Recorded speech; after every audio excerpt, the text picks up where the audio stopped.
I think we are. Oh, I see people are starting to come in. They're Ooh. trickling in. So while people are coming in, we were talking about the moose from your book. You can see Mhm. over my shoulder. Oh, I always do this wrong. I'm trying to point. Yeah. Trying to point. There's the Uh-huh. corgi from my book from Vampire Oh, Weekend. There's the corgi. there's the corgi. Oh, I love that. Okay, that's awesome. So All right, our well, animals. here's the moose from my book, which Mike suggested that I bring to show. Um, so the moose in my book, who we're gonna meet when I do a reading in a few minutes, his name is Whistle, and he actually does look kind of like this. He's a little bigger than this, obviously. Um, but he does have his antlers at the time of the story taking place. So this is accurate. And he has this like furry mane, and he has a wattle here. You can see there's a wattle, which is very expressive. I had to, as a writer, I had to kind of get over using the word wattle, which is just a terrible word. And every time I would talk about like Whistle doing something in his wattle moving, I was like, oh, this sounds awful. Is there another word for wattle? Well, no, there isn't. So I had to do it. So Annalee, the irony is that because I had to describe a corgi walking around a house, and corgis waddle. That's what they do. Like they oh, kind of do this little shuffle. So but see, I use that word. but see, there's a difference. Okay, this is a weird aesthetic thing, but like waddle with a waddle for a dog waddling to Mhm, me is adorable. Like mhm. I hear that, I see that, and I'm like, I love it. But wattle, Oh, wattle, wattle, this little wattle. thing that's like under his chin, that's like just a flap of skin. I Mhm. don't know why. I feel like it just, I don't like it. I don't like that word. So, I don't know. But Okay, anyway, I we did. are gonna get more into moose biology and other stuff. We have quite a few people in here now, so I'm going to do like the introductions and stuff, and while people trickle in, let's make sure Whistle is in. There we go. Over our respective shoulders are animals from our novels. From our books. Do This is you have any very, very vampire important. paraphernalia? I have Obi-Wan Kenobi right here too for my Star Wars book, Oh, and he's got the mullet, so it is oh the very yeah, that's the accurate. best. That's action. Yeah, action hair for sure. Okay, so let's start the like this written introduction that I'm going to read instead of talking about Obi-Wan Kenobi's mullet. Oh, but okay, fine. Welcome, everyone, and thanks for joining us tonight. My name is Mike Chen. I'm a San Francisco Bay Area science fiction author of Here and Now and Then, Star Wars Brotherhood, which features Obi-Wan Kenobi with a flowing mullet that is an actual plot point, and the recently released Vampire Weekend, which features a wonderful corgi like the one over my shoulder. I'm excited to be here with Annalee Newitz to chat about their newest book, The Terraformers. And before we begin, I have a few reminders on behalf of the library. In March, I should have held up a book, huh? I No, always you forget to you're do doing that. great. This is perfect. uh, I have a few reminders from the library. In March, San Mateo County Libraries welcomes Ileana Maisonet, author of Diasporican, a Puerto Rican cookbook, and Meng Jin, author of Self Portrait with Ghost. As for tonight's logistics, and I just clicked off my speech. Uh-oh. I've already failed. Okay, here we go. As for tonight's logistics, your microphone and video will be turned off, but please feel free to use the chat. Submit questions in the Zoom Q&A box. Make sure you put it in the Q&A box and not the chat. And for those who'd like to access live closed captions for this event, click on CC and then show subtitle. And now I am happy to welcome someone that I am lucky enough to call a friend, the smartest person I know, Annalee Newitz. Annalee Newitz is an American journalist, editor, and author of fiction and nonfiction. They are the recipient of a Knight Science Journalism Fellowship from MIT and have written for Popular Science, The New Yorker, and The Washington Post. Their book, Scatter, Adapt, and Remember How Humans Will Survive a Mass Extinction, was nominated for the LA Times Book Prize in Science. Their first novel, Autonomous, won a Lambda Literary Award. Their second novel, The Future of Another Timeline, features a fake punk band which showed up in my book, Vampire Weekend. So we are spanning multiverses here. I am so glad to be in conversation tonight with you, Annalee. Hello. And we're sorry Hi, about it's the nice power to see outages you. last week that screwed everything up. Yeah, we had a mini apocalypse last Mhm. week. Yeah, and it sounds like you just recovered from cleaning out your fridge That's from, right. 3 yeah. days of no power and then a very disgusting fridge to Ugh. clean out. So I'm happy to be here talking about mooses and terraforming. I believe you're going to read for us tonight, right? Yes, I'm going to read just a little bit to introduce this book to you. If you're not already familiar with it, you have, if you arrived in time, you've already met Whistle the Moose, who's that direction behind me. I'm just going to read a little bit from chapter 1 of the Terraformers. And I don't need to tell you too much for you to understand this excerpt because it's from the first chapter. But let me just give you the overview, which is that this is a multi-generational epic about people terraforming a planet, trying to convert a rocky world into an Earth-like planet, which is green and full of mini ecosystems and has a huge ocean. And we follow, there's 3 parts of the book. And so we follow 3 different generations as the terraforming project, which of course takes thousands of years. As the terraforming project continues, we see newer and newer aspects of it. So the characters you're going to meet now are in the first part, and this is the early stages of the planet being available for people to live on. So the planet is now basically Earth-like. And then in the second part of the book, people start building cities and buying property there. And then in the third part of the book, which is sort of near and dear to every Bay Area person's heart, the third part of the book is about gentrification on another planet, because you know it's going to happen. So this is just a bit from the first chapter. First chapter is called Pleistocene Fetishist, and it begins with an epigram from the Environmental Rescue Team Handbook. And the epigram is, when in doubt, don't kill anyone. Destry could smell the smoke long before she saw its improbable source. There was some kind of person, possibly Homo sapiens, tending a fire at the edge of the boreal forest. She squinted, trying to make out details from half a click away. The person's skin was so pale she guessed it had hardly met real sunlight, which meant they were definitely not a stray worker from one of the construction camps. When the intruder crouched next to the flames, she caught a glimpse of red beard merging into a tangle of hair. In their hands, a hare was speared and cooking on an expensive alloy spit. The sight was horrifying, and Destry flinched back reflexively. "Let's stop," she whispered to her mount, a thick-barreled moose with red-brown fur and a crown of antlers spreading from his forehead like a pair of massive, cupped hands. He flicked an ear in acknowledgement as she slid off his back and into his long shadow. Sinking down on one knee, Destry pressed her bare fingers into the soil, spreading them wide, establishing a high-bandwidth connection with the local ecosystem. Thousands of sensors welcomed her into the planet's network, their collective perceptions knitting together from shards of cached memory, fragments of recorded sensation and perception. In this state, she too was a sensor, processing data through her eyes, nose, tongue, skin, and ears. What she perceived, she shared with the ecosystem. She could feel the sensors collaboratively reviewing the scene from her perspective, learning that she wanted to know more about the mammal at the edge of the forest. It was like her body had become the land. Her awareness stretched forward, racing through root systems and over insects, tasting acid levels in the soil. The person's feet on the ground registered as pressure on her back, and she smelled redox reactions in his fire.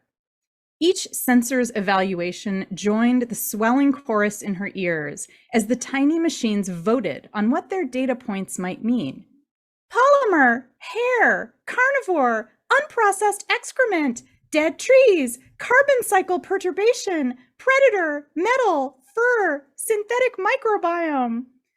As Destry's data surged across the field and into the forest, the sensors could see what she did, and their analysis coalesced into a strong probability.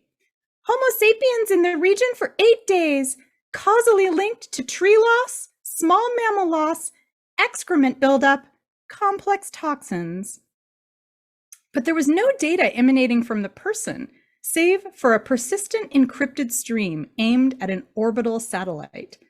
Disconnecting from the ecosystem, Destry unfolded her muscular frame and ambled into talking range with the intruder.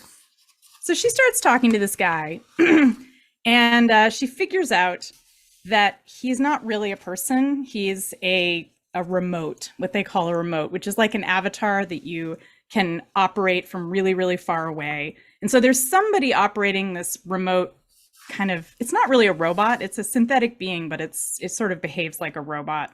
And she keeps telling this remote, you got to get off the land. This land doesn't belong to you. Get out of here. You're messing up the ecosystem.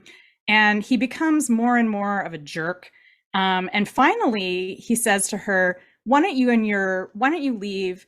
What I really want right now is some moose jerky. So he threatens Whistle, her moose friend. So she shoots him. And of course, he's not a real person. So she's just shooting somebody's kind of mechanical toy.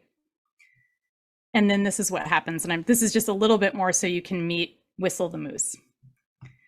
Destry signaled her friend, and he trotted through prairie grass to the still smoking fire. We're going to be here for a while, she said. Whistle couldn't reply aloud to her. His mouth was built to a perfect Pleistocene moose template, but he could text. The sender in his brain reached out to network with hers, skipping across the radio spectrum, looking for a way to be heard. When he found it, he typed, "Looks bad, Destry." The moose had a limited vocabulary, but it got the job done. He was right. She'd turned a shit situation into a slurry of blood-flecked diarrhea. Stretching up a hand, she rubbed the warm, furry hide of his neck. You can graze if you want. You'll want to have lots of energy for the trip back. So she cleans up. She has to carbon sync a bunch of stuff. And she finally, it's all done. Whistle has eaten lots of pine cones. And this is the final moment with the two of them in this chapter. There's lots more moments with them in the book. Whistle nudged her, and she looked into his long, quizzical face, its contours as familiar to her as the positions of the constellations overhead. Verdance, their parent company, wouldn't classify him as a person, but Destry was pretty sure he understood this ecosystem as well as she did. Ready to go? She asked him. He sent. Hop on. She climbed into the saddle, wrapping herself in wool blankets and strapping down with canvas belts as Whistle trotted out of the trees. Night had fallen, but the moon illuminated fields of shivering grasses that edged the forest. Her goggles picked out the glowing heat signatures of small mammals on the prowl for seeds. As the shadows played havoc with their morphology, Destry and Whistle appeared to merge into one animal, muscular and dappled in silver. The illusion became more profound when Destry leaned into Whistle's neck, wrapping arms around his for warmth, and whispered, "Let's fly." The moose launched into a bumpy canter, accelerated to a gallop, then jumped into the air as if he were leaping over a fallen log. His back muscles bunched and relaxed as the ground veered away from them. Soon they were hundreds of meters over the prairie, watching a pack of coyotes far below, yapping their way through the dusk. Destry's legs prickled slightly from the gravity mesh adjusting under Whistle's hide, but then they leveled out. Overhead, the Milky Way tumbled down the center of the sky in an uncontrolled deluge of stars. So that's Destry and Whistle.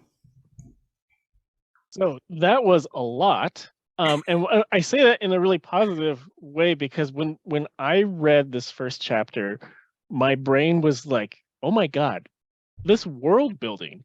How does it because it's like every line had something about either the science or the environment or the situation in like this far-flung future. So where do you start world building something like that? Because I couldn't do it. And also, I imagine there's probably like a giant document or binder somewhere with way more stuff. So what was left on the cutting room floor?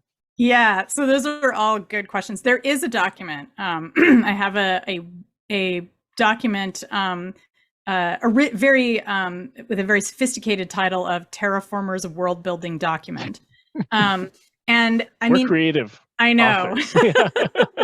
And as I was going through, I mean, part of the world building I did before I started writing, because this is set 60,000 years in our future. So I wanted to first have in my mind what the heck happened between now and then to make this future happen. So I do have a timeline, which is a little bit referred to in the book. We do learn bits and pieces of the history. So I kind of knew what was going on historically. And then I also have a huge number of notes about the different kinds of synthetic creatures that have been designed for this world. Like, what is a person? What is a mount? What is an animal? What, like, how do they fly? The answer to how they fly, by the way, is mostly hand wavy. They do have gravity mesh, but still not quite sure how that would work, but let's just pretend. So I do a lot of research. I talked to a bunch of scientists about how you would build a world, like what would be a scientific way to approach finding a planet that was suitable, how you would create an atmosphere, all that stuff, which is, to me, is really fun. Like, I love asking scientists completely bonkers questions. So then, once I've done enough world building to start, then I start writing. And often in the process of writing, I end up adding a lot to the world building document, because I'm like, oh, I want them to do this, but I also want it to be consistent, right? So I have to write down, like, okay, this type of creature does this type of thing. This corporation does this type of thing, so that later it will all fit together, and it won't just be like me flailing around, just inventing random crap every 5 sentences. So it's an ongoing process of world building. But I knew for sure when I started that this was going to be a book about non-human animals having the ability to speak. That was a very, very important part of it. And so a big part of the book is about these non-human animals, not just moose. So is most of it just for your own, like, there's the tip of the iceberg, and then like everything underneath is most of it just kind of left there for your own reference, so you know that there's an internal logic towards it? Yeah, I mean, definitely. Like, a lot of it is just for consistency. Yeah, because I think one of the things that I really like in science fiction is when you have a complicated world, but it all fits together. And so sometimes, like you were asking, like, what's on the cutting room floor? And like, sometimes like with this book, I planned, or not planned, but I plotted out a whole future history that is not in the book, but I just had in my head, like, oh, there was this political movement, or this piece of technology was invented. And so characters can kind of occasionally lightly reference those things because I have them in my head, but I don't like, I mean, I shouldn't say, I was about to say I don't like info dumps, but the problem is that I love info dumps. I love doing them. So I have to hold them back. I info dump into the world building document. And then when I have characters, they just move through the world and talk about things the way people do. Like, we never say to each other, like, as you know, Mike, here we are on an internet connection, which is made possible by, what used to be the telephone network. And like, we're doing packet switching. So anyway, here we are. We have talked about real science and fake science. So fun fact for the audience, when I have world building questions that require some real or fake science, I actually email Annalee. So I feel always good questions too. I feel there are so many elements here that can be explored. So let's start with the biggest one. Is terraforming possible? And is it really like in Star Trek: The Next Generation, when they launch a probe into like a cloudy atmosphere and then it goes... The Genesis device? Yeah, it's like, is it really like that, or is there way more involved? I'm guessing there's way more involved. I mean, who knows, right? Like, in the far future, maybe you could have a Genesis device. That's not how it works in this world. It is possible. we actually live on a planet that's been heavily terraformed by humans. We've transformed almost all of our land masses, either extensively through agriculture, through human settlements, or slightly, right? Like Antarctica. Well, we haven't farmed there yet, but we certainly have settled there, and we've certainly changed the environment there, kind of indirectly through global warming. So yeah, it's definitely possible. And we know that it can happen pretty quickly. If you want to see a terrifying terraforming project in motion, all you have to do is look at the deforestation of the Amazon, which is transforming the environment, visually, in the sense that we're losing a bunch of forest, but it also changes the ecosystem. It changes the lives of the animals that live there. It really, really transforms the whole nature of nature, basically. So we know it can happen. The question is, could you come to a planet that basically was kind of Mars-like, which is to say most of the water is subsurface. There's no obvious forms of plant or animal life. Maybe there's bacterial life, but maybe not. How fast could you turn that into Earth, right? Which is what there's a interstellar real estate company named Verdance that's sort of doing this project to terraform this planet.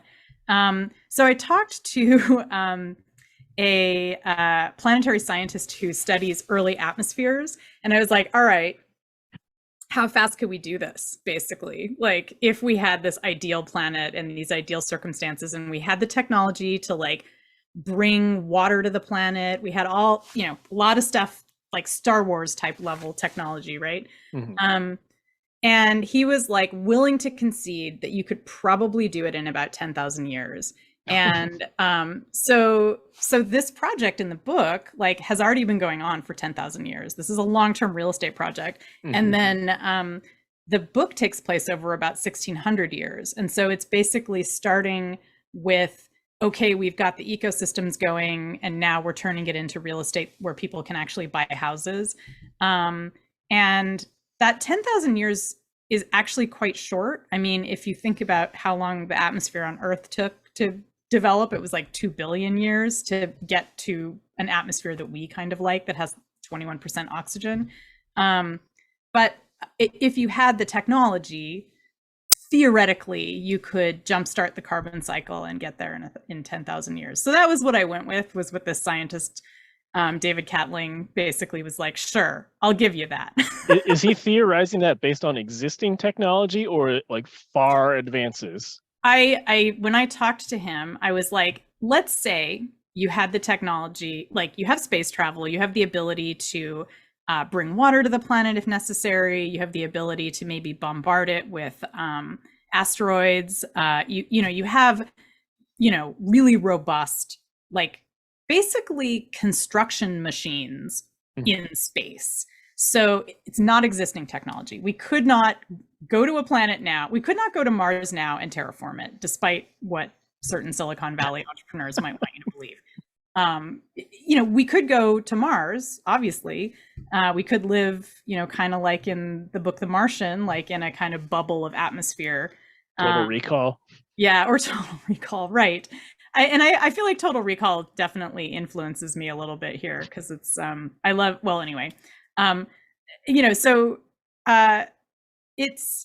it's a thought experiment. But what I will say is that that 10,000 year number is based on actual physics and actual chemistry. So it's not like, oh, we'd have to invent a new way for chemicals to interact. Like if we had the machines to do it, we could theoretically spin up a carbon cycle and get an atmosphere going, and get it to have about 21% oxygen and nitrogen and all of the components of the atmosphere that we know and love from here on Earth. So let's go from the planet to the characters, and we've talked about how this is a multi-generational timeline, or multi-generational points of view. So from a structure perspective, how do you decide how to split up not just the points of view that you're going to use, but also like I want to do X percentage of the book in this timeline, and then I want to jump here. Yeah. How did you make those decisions from a narrative perspective?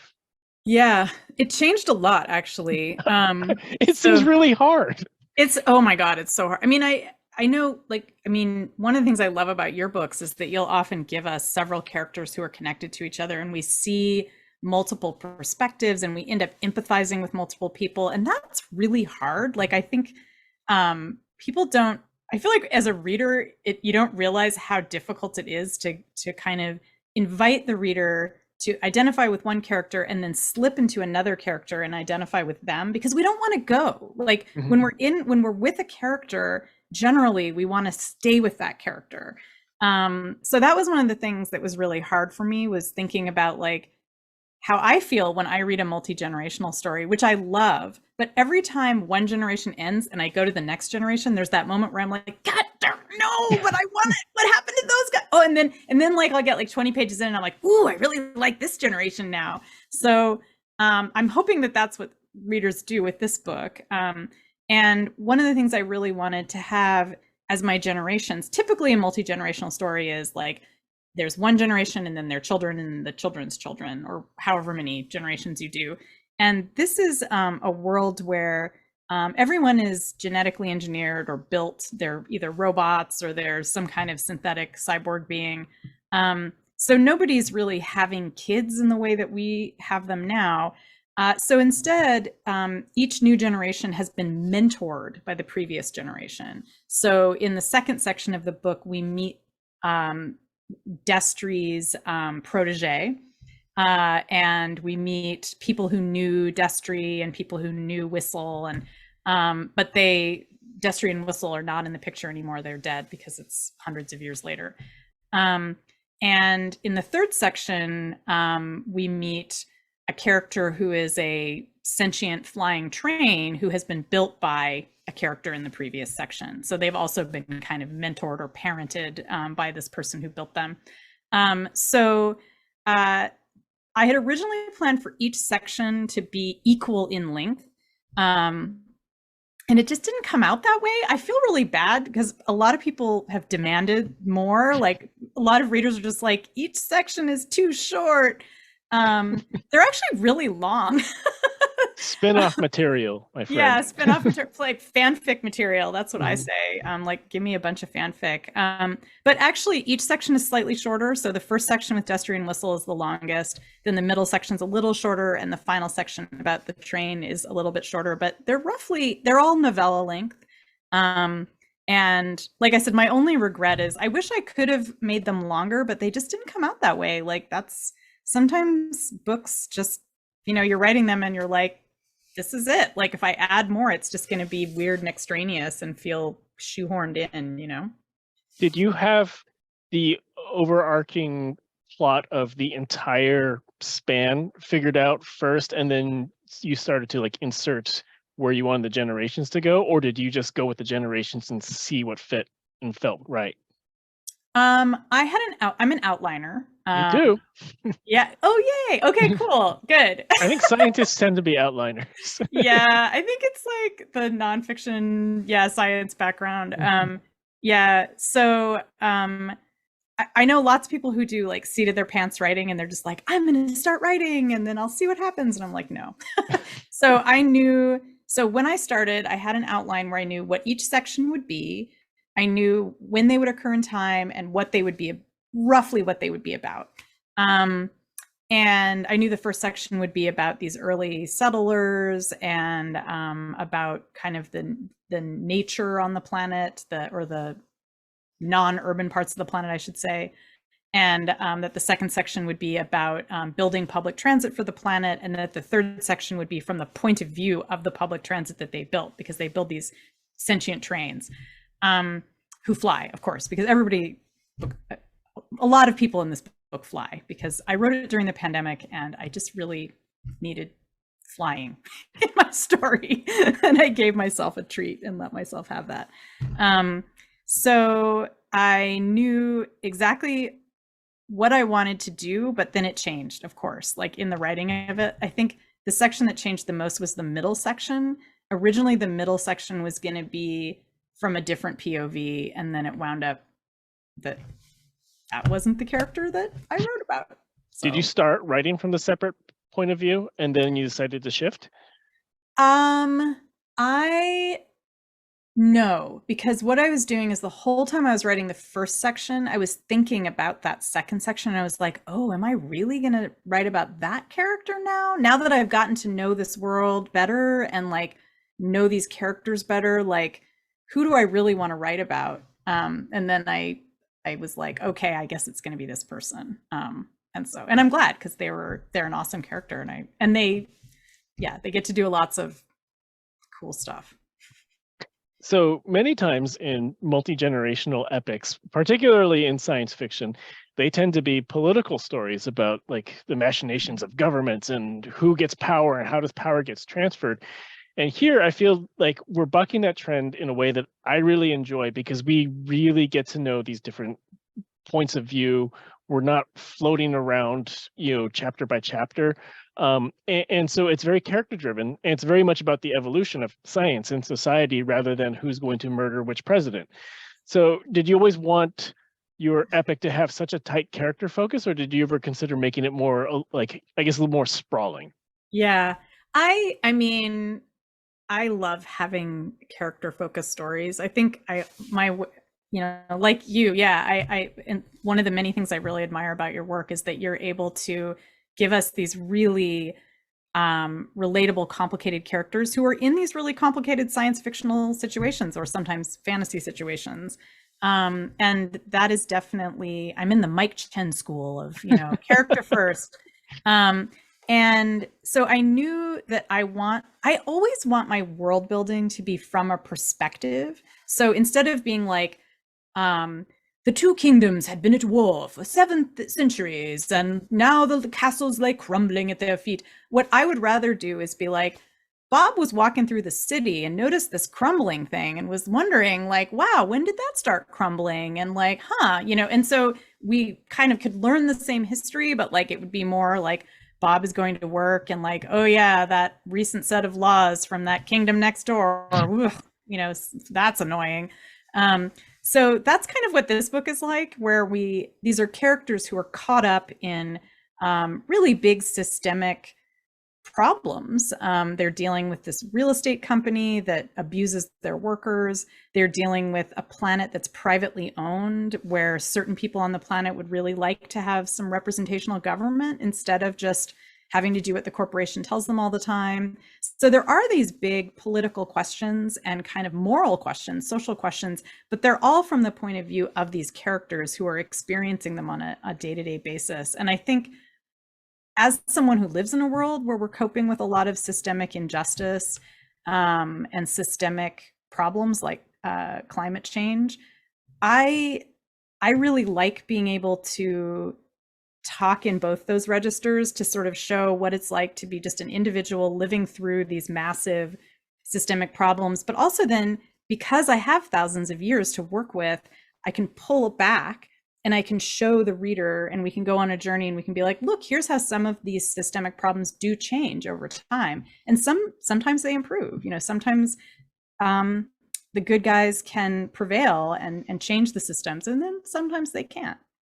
So perfect segue to my next question. Speaking of systemic change, in your previous work, The Future of Another Timeline, you examined cultural change across generational and collective movement.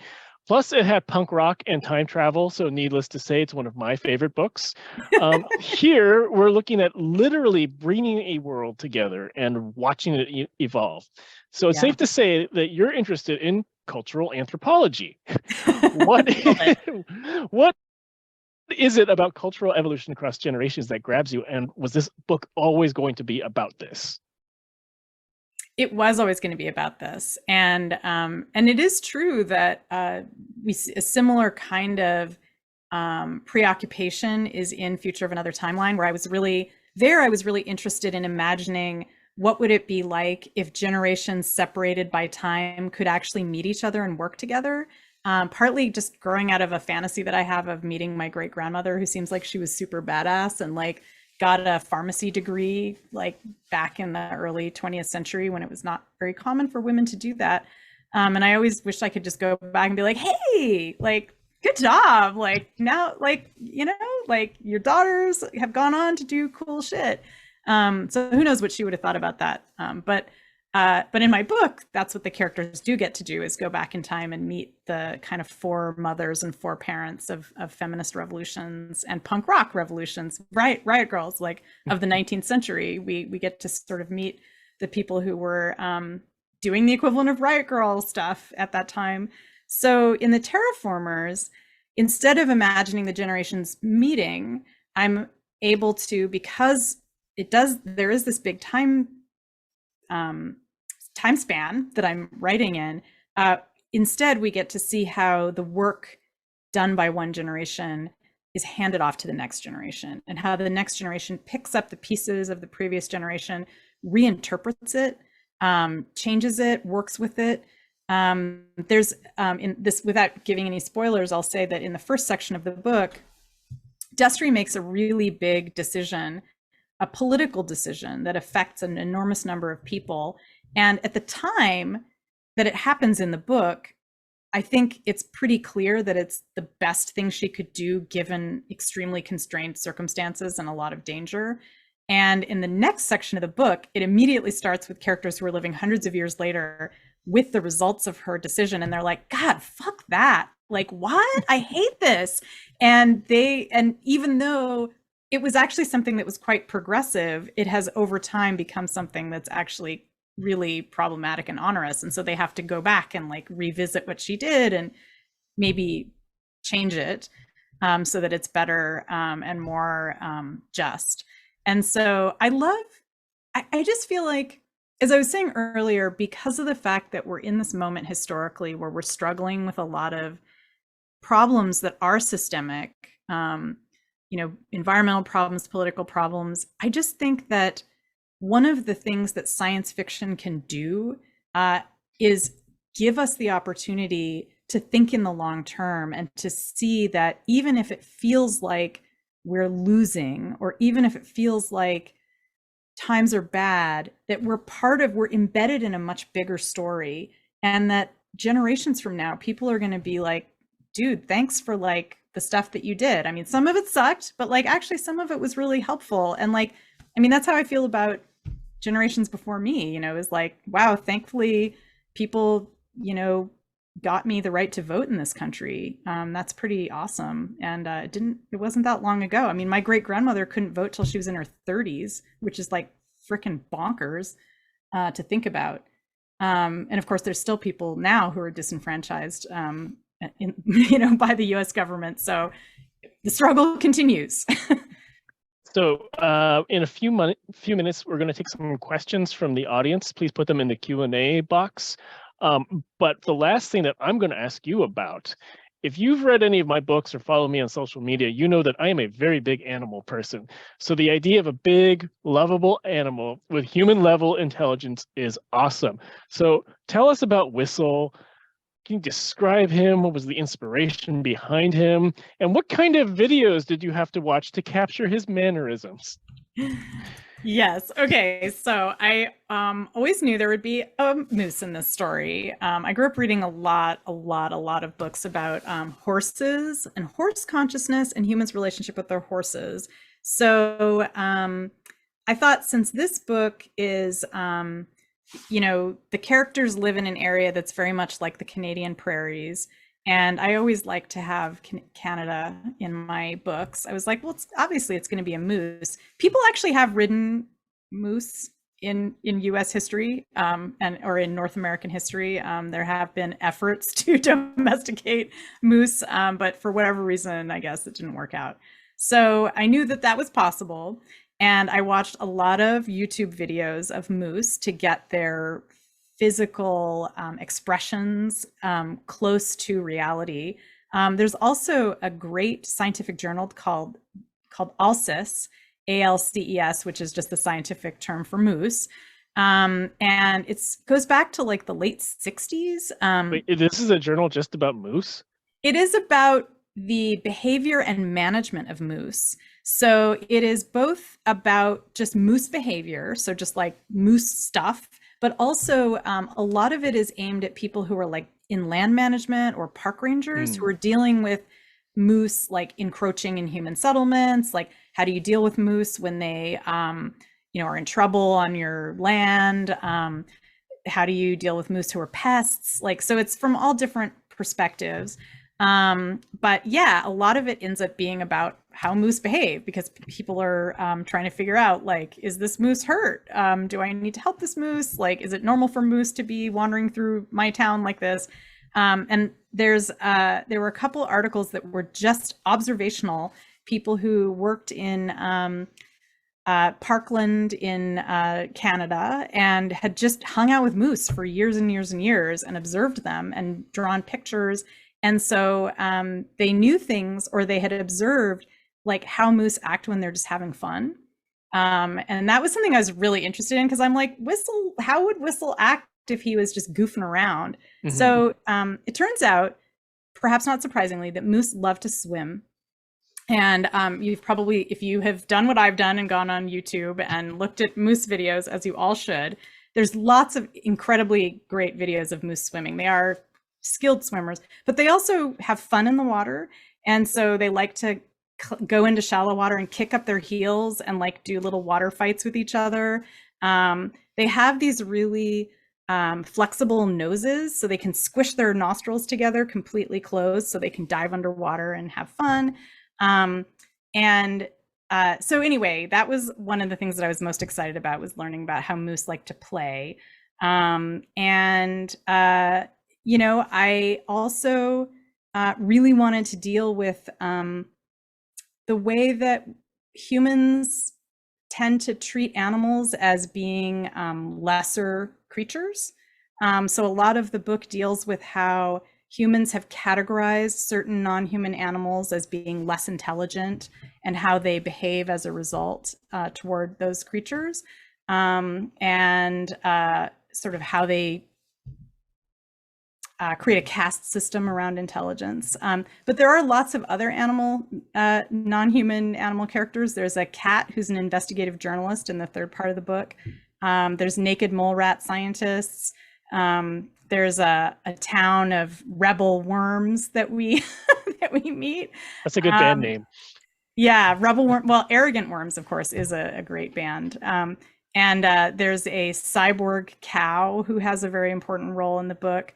Plus there's robots and a train character as well. So I really wanted in this book to just invite people to remember that non-human animals could be people if we wanted to see them that way, and that they should be perhaps treated in a way that's dramatically different from how we treat them now.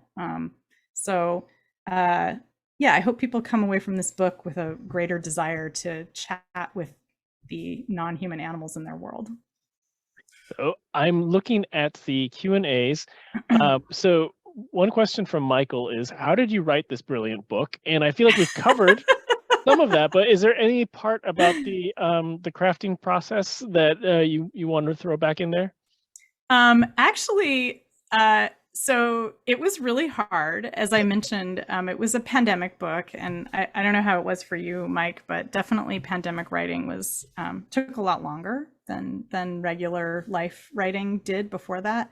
And one way that got me to finish this book, because I was really, really foundering, like I was really stuck, not like writer's block stuck, but just like, I didn't want to do anything. It was the pandemic, and I was just like bummed out, and I just was having a hard time like sitting down and working.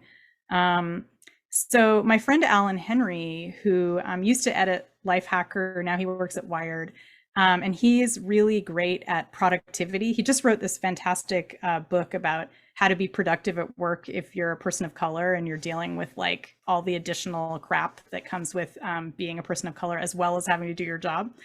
Anyway, so I knew, so I went to Alan and I was like, I need a productivity buddy. He was working on his book about being productive, and I was working on Terraformers, and I was like, can we just check in every day and tell each other how many words we've written? And that saved my ass, especially because Alan is super productive.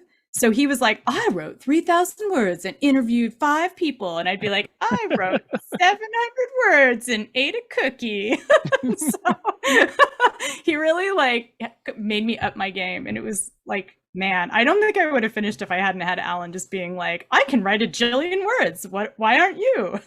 So I did something very similar because I had Vampire Weekend and Star Wars to write at the same time. I know. And I had 2 writing buddies who were on the same deadline, thriller writer Wendy Hurd and YA writer Diana Urban, and we have a Google chat, and we would check in with each other in the morning, and then we would check in with each other at the end of like the workday and be like, what's your word count for the day?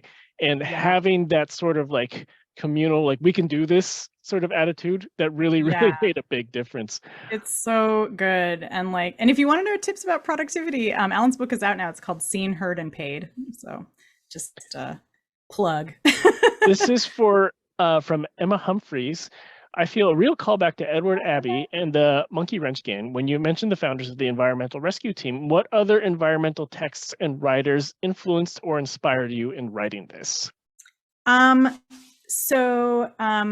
actually I am not super familiar with the Monkey Wrench Gang. I apologize. I need to like check out more about this.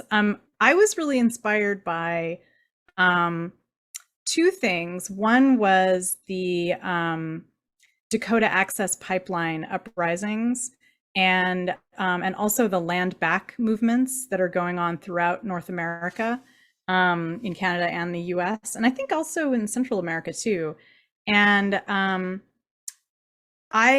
the reason why is that these are movements that are both political, they're movements about sovereignty for Indigenous tribes, but they're also about environmental stewardship and sort of how we manage the land and how our political communities and our social and cultural communities are connected to the land. And having talked to a lot of Indigenous writers about sort of the experience now of trying to engage in land back and trying to write from the perspective of coming out of a very violent and oppressive history. One of the things that comes up as a theme is that people who are in Indigenous communities have already survived an apocalypse and are now engaged in politics that are kind of survivor politics. These are the politics of people who've been through a lot, have seen their communities shattered, and are now returning to the land, trying to get the land back, trying to shepherd the land and steward the land in an important and sustainable way. So I was like, who's going to survive? Who's going to have the political tools to like get through a period of horrific climate change?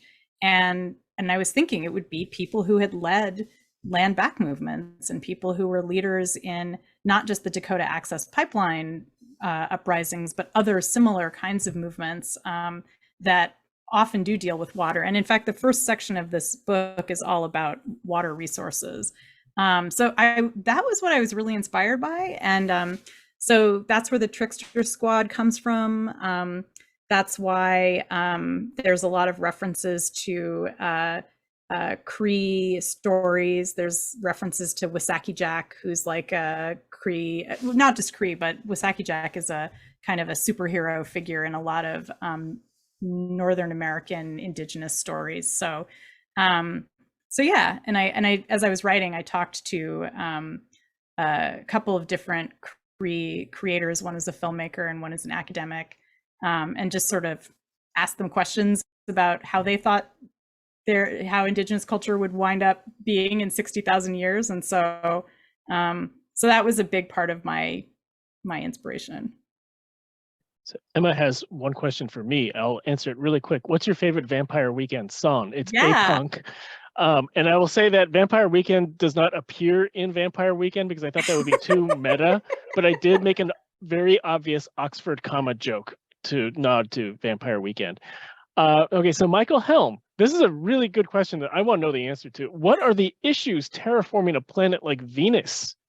So this is a really good question for someone who is terraforming a planet like Venus, but luckily that was not me.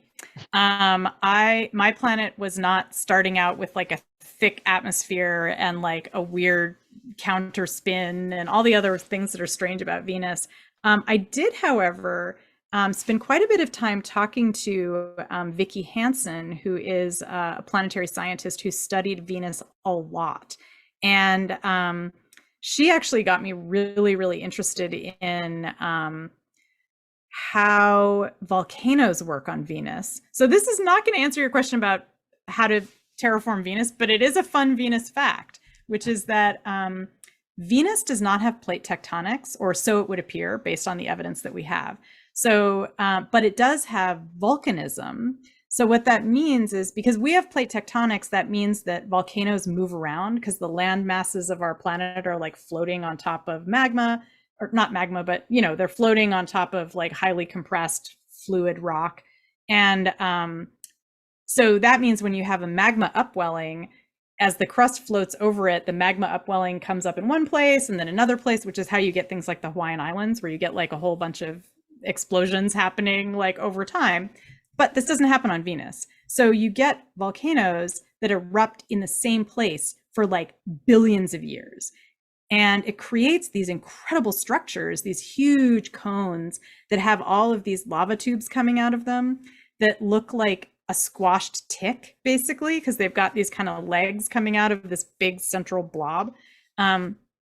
So anyway, that was really interesting because she and a number of the other scientists I talked to pointed out that if you were terraforming a planet, like if you were starting from scratch, you would not want to have plate tectonics because they actually suck and you don't need them. They only cause problems. So as a result, one thing I did do is that on this planet, there are no plate tectonics, although that becomes a major plot point of why that is and how that worked. So if you wanted to terraform Venus, the one thing that would be going for it would be it doesn't have plate tectonics, so you don't get earthquakes and floods and all the kinds of things that we get on this planet because of it. I don't know how the heck you do it. Kim Stanley Robinson thinks you just bombard it, right? You just like bombard it with a bunch of asteroids and cause it to start snowing and stuff like that and add a bunch of water to it. So if you want to see Venus get terraformed in a cool way, I highly recommend reading Kim Stanley Robinson's novel 2312, which has a great Venus terraforming scene. So here's a question that's more about your novel, Autonomous. What are your feelings about ChatGPT and OpenAI, and what would be your preferred way for this type of AI to be developed? That is a huge question. So actually it's funny because I do a podcast called Our Opinions Are Correct, which I co-host with Charlie Jane Anders, and I'm actually right in the middle of researching and writing an episode about ChatGPT and its relationship to science fiction. So unfortunately, I could either give you an hour-long answer or give you a really short answer. I will say that I am definitely an AI skeptic when it comes to stuff like ChatGPT. I don't think it is the first step toward artificial general intelligence or some kind of machine consciousness. I do think that it is basically what Timnit Gebru called a stochastic parrot, which means it can parrot, a bunch of phrases back at us. It sounds really rational, but it's not. And I think the main way I would like to see it developed is not on the internet, because I think that the creations of ChatGPT are going to wreck the web, and it's going to wreck web search, and it's going to wreck our ability to find information that's helpful or truthful. So I think of it, I guess I think of ChatGPT as a spam machine. And a lot of people think that's how it's going to be used. So, whatever. It's kind of fun to talk to, though. It's fun to play with. The only time I have tried using ChatGPT was the other day when I prompted it to pretend it was the EMH from Star Trek Voyager and to write the first draft of Photons Be Free, which is the EMH's play or holonovel that he writes. Oh, that's great. What did it do? It came up with 4 chapters of a very, very rudimentary like revolution story. Like you could tell it sourced it from anything that had like an oppressive mechanism as the plot. Yeah. And it did not take the prompt of taking characters inspired by the Voyager crew. Like it did not name anyone except for one Captain Janeway reference in there. Oh. And it was more like a synopsis, like there wasn't really any dialogue or anything like that. So Mhm. like the idea that it's looking at these models of stories, probably like gleaming them from like IMDb summaries or something like that, and then putting them into chapters that are 3 paragraphs long. Spam machine. Yeah, I was not Yeah, impressed. I mean, it literally is. I mean, these large language models, all they do is they've learned from a corpus of text, a lot of which is from the internet, and then they are very good at predicting which words will come after each other. It's literally just predicting a sentence or predicting an essay based on what it's seen elsewhere. So yeah, it always makes me think of that scene in Westworld where Maeve is like looking, she's the robot and she gets a hold of the dashboard that controls her speech, and she watches it come up with a sentence before she says it. Like as she's talking, it's like just a few words ahead of her, and it's just like an amazing moment of imagining what it would be like if something like a large language model became sentient. But that's not going to happen, I'm afraid. No, with ChatGPT. Okay, Sarah says, I am so excited to read Terraformers and absolutely love Future of Another Timeline. Good taste, Sarah. She was curious if you had any input on the covers for the Terraformers, which I loved the cover. I love cityscapes that go sideways, and I really lobbied to try to get one of that into my books, and it got denied. Yeah, I didn't have, I did have a tiny bit of input into the cover. It's funny because I have to say, first of all, I love the cover. I think it is freaking gorgeous. I'm staring at it right now. I stare at it all the time. I originally told them, they asked me like, what would you like on the cover? And I originally was like, can it just be like a picture of a moose in front of a sunset? And I think wisely, Tor Books was like, yeah, no. It's like Rocky and Bullwinkle in space. I was imagining like a Western painting, you know, like the moose in the, I don't know, whatever, in his boreal forest, whatever. It was a dumb idea. The one thing I did have input on is they showed me like an early version of the picture, and I was able to kind of, you know, offer like a couple of suggestions, which they didn't really need, you know, but I was just, yeah, I'm so blown away by it. And I did have a lot of input into the maps. So there's 3 maps in the book that are awesome. And I actually did draw those maps, and then they hired like a real map artist to like turn my scribbles into maps. So those are all mine. I think we can squeeze in one more question right here from Cliff Winnig. Hi, Cliff. Hi, Cliff. You've created this world building file. Do you think you'll come back to this universe and write more fiction? Yes, probably. I don't do sequels. That's just like, my brain doesn't do that. But I do have a plan to write a short story that is set kind of during the second, set in the second section of the book. It won't have any of the same characters from the book, but it's going to be, in the second section of the book, there's a really awesome bar called the Tongue Forks, and they have like cosplay nights, among other things. And so the story is going to be set during a cosplay contest at the Tongue Forks, and 2 characters are going to be cosplaying as Whistle and Whistle's eventual girlfriend, Midnight. So it's going to be called the best ever cosplay of Whistle and Midnight. So there you go. That's going to happen. I see there's like 5 or 6 more questions that we can't get to because we are out of time. But thank you for being, Annalee is so popular that she is they are overflowing the questions. Thank you, Annalee, for the wonderful conversation. Yeah, thanks everybody for coming out. Joined us tonight. Please check out San Mateo County Library's upcoming author talks at smcl.org/author talks, We would also appreciate it if you could tell us how SMCL did with this program at smcl.org/rate this event. This is Annalee Newitz, author of The Terraformers. I'm Mike Chen. I remembered to pick up my book, Vampire Weekend. Yes, everybody check out Mike's books. Oh my God, he's a huge influence on me. So Can we see your moose one more time? Yeah. Here's the moose. This is Whistle's avatar.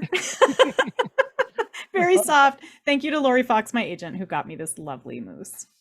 Okay, and thank you everyone, and good night. Good night.